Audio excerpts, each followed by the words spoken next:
enter into production of a groundbreaking green electric commercial vehicle that could have become, and will become something essential for Europe. And we should have maintained tried to show him up the last time. And build up over generations. Let me bring Peter Hain in on that. Peter Hain. Well, You can't resist it, can you? I heard him shout earlier as well. And I told him not to do that. As you know, we tried over, well, he's doing it again. If I can just finish, we tried over many... Let him answer the question. We tried over many months to see if we could find a way to support LDV, to take it forward got kicked out of fucking school as well. Extra support to enable it to be really effective and profitable and commercial in the longer term, but that simply wasn't possible. It's not like we walked away and said, just close yourselves on your own. What we've also done is put a huge amount extra, hundreds of millions of pounds, of investment into skills training, supporting workers who've lost their jobs in this recession, as people have lost their jobs right across the world by the million, by the hundreds of millions, and to make sure we can get out of this with people supported into new jobs for the future. Now, that particular project, as you said, about green vehicles, that's possible to be rescued from this. And I think that that needs to be looked at, and I'm sure that it is being. If it's a viable project for the future, that's exactly what we want to support. Chris Hume, please don't shout out. Let's go around the panel. Chris Hume. I do think that the emphasis on green vehicles for the future is really important, because we need to have a green route out of this recession.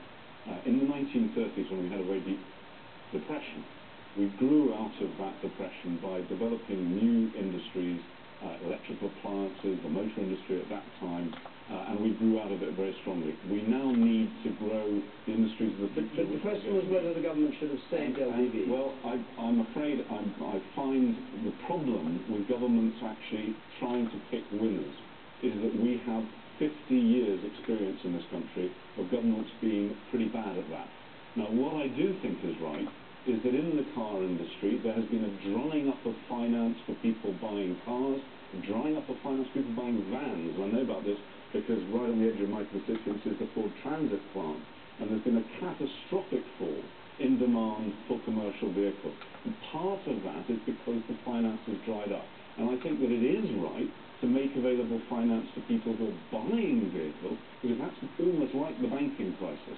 But I think if the government tries to pick winners by directing checks at particular businesses, that way, I'm afraid, we know from history, is a big mistake. All right, you said that. Yeah.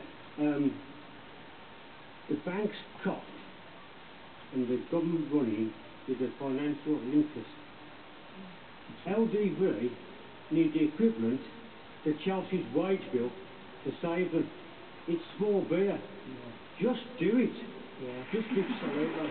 Because in the next 12 months, it's going to cost you as much as invested into it in lost tax, lost stamps, paying out, in on-time pay.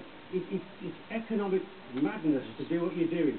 Did you work for LDV? No, I work for Jaguar, but I'm talking to my colleague here who works for LDV. All right, let's go to your colleague. I've got 38 years service. I've had 3 generations of my family.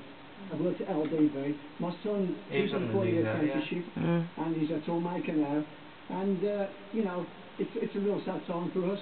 Lord Mandelson announced plans for a 2.3 billion support scheme called the Automotive Assistance Programme in January. And no money has come forth from that project.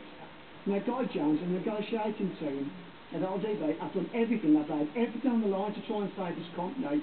And this government has done nothing for 6 months, but you've hung us out to dry. You haven't been there. You've had your own problems and you haven't looked at ours. And I'd just like to say, you may have forgotten us, but come the next election, we will not forget you. Thank you.